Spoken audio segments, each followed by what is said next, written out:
Declaração do motorista da rodada, vai lá. Oi? Declaração do motorista da rodada.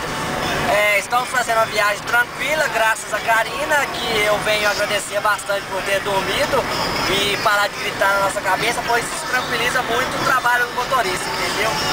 E espero ter oferecido, como eu posso dizer, segurança no trajeto e que Deus nos cabe de caminhar até em casa. Muito obrigado.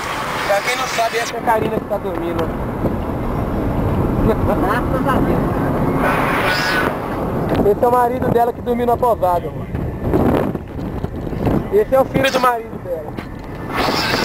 Momento Amy Winehouse.